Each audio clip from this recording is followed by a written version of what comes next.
President Cyril Ramaphosa will address the nation at 7 p.m. following South Africa's hosting of the G20 Leaders Summit in Johannesburg.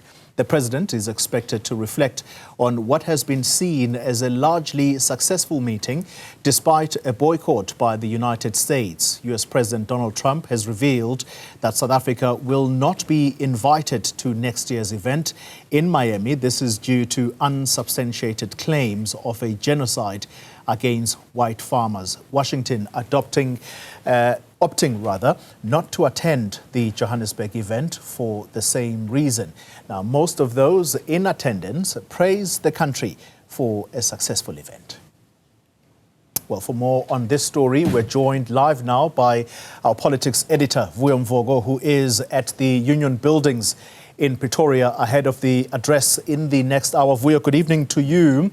The president addressing the nation tonight on the recently held G20 summit, but the Sunday papers strongly suggesting that Pretoria is now prepared to take a tougher stance, and that is to push back against the narrative that there is a white genocide in South Africa, but also that it's not going to allow for bullying tactics to continue to be the order of the day. What are you hearing?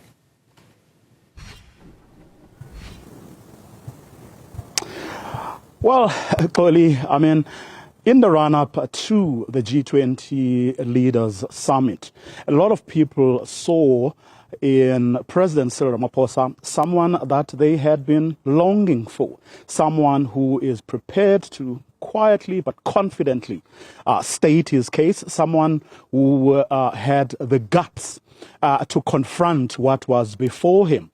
And that was the attitude of the United States towards both South Africa, but also the G20 summit that South Africa was actually about to host. And it's a person that many people, both inside and outside of his party, felt was the person they wanted to lead the African National Congress and, by extension, the country. But that person never really showed up.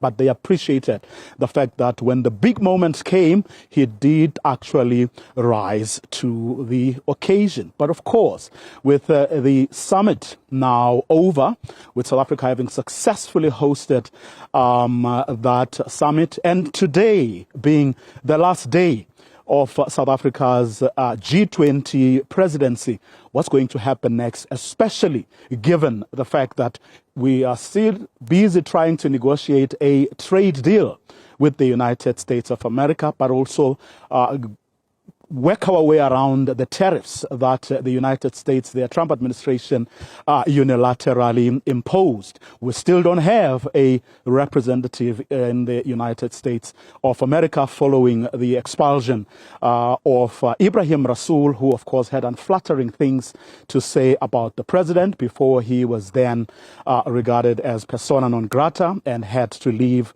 the United States of America. But I did sit down with him following the G20 summit, and I asked him whether there's a hope that we can still mend our relations with the United States of America, and whether up until now there are still levers that perhaps we haven't used, and what would have been his or top of his to-do list if he was still the ambassador, South Africa's ambassador to the United States, on the back of last weekend's events. And this is partly what he told me earlier in the week.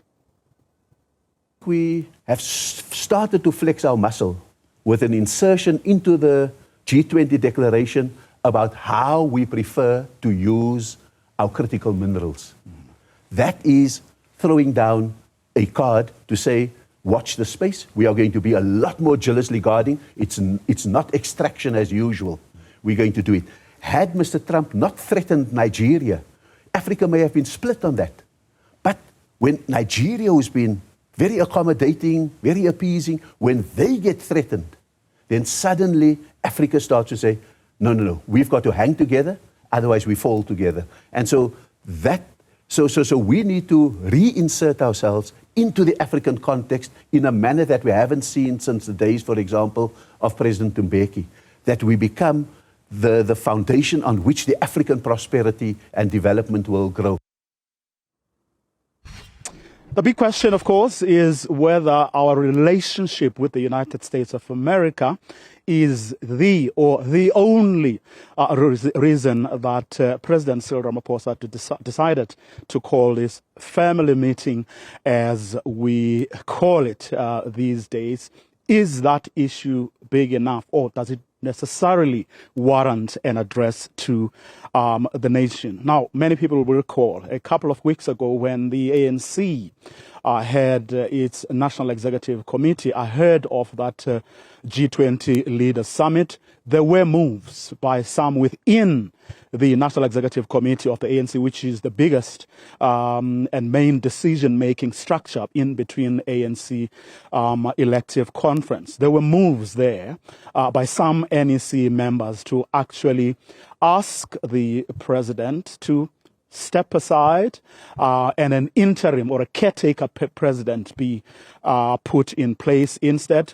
Part of the argument is that the country is on autopilot, as one person put it to me, in any event. So the ANC does need to clean up. It does need to do a few things in the hope of restoring the faith of ANC supporters and people who have voted ANC in the past, so that they can recover from that 40% that they were able to score in last year's election. But I'm told that the people who were supposed to lead this particular move got cold feet, but also with President Cyril Ramaphosa having sort of called them out, not by name, but exposed the plot to actually oust him. And that actually didn't happen. But subsequently, I did speak to a few people who say that, in fact, that agenda is still very much on track. The question is when and not if it will indeed be executed. I did speak to or ask Ibrahim Rasool about this as well, because in the past he has been in the thick and thin of those conversations when, for example, the ANC had to get rid of former President Thabo Mbeki before time. Also, that's what happened to his successor, Jacob Zuma, as well. And this is what Ibrahim Rasool had to say when I specifically asked him about that possibility. When a movement is in trouble, it wants to change personalities like a soccer team, get rid of the coach. But it doesn't change the playing pattern on the field. It doesn't tweak the lineup. And so I think deal with the pattern that we're playing, deal with the lineup that we are putting forward, and then, if things continue, get to the coach. But let the coach run out his contract, because there's nothing that signals power hunger more than precipitate action to replace a leader. We've done it 2 times in the past, and every time we pay for it because the percentages just keep on coming down, and there is... So this is the definition of Einstein's madness, doing the same thing over and over.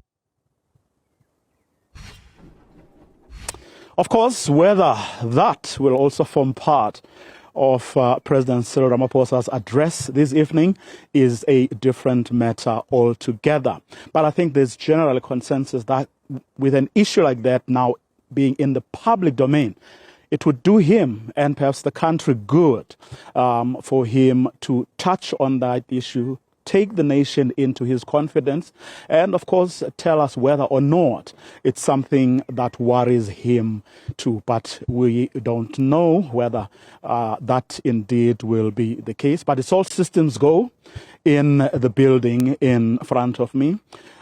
Camera and lights ready for that address at 7 o'clock.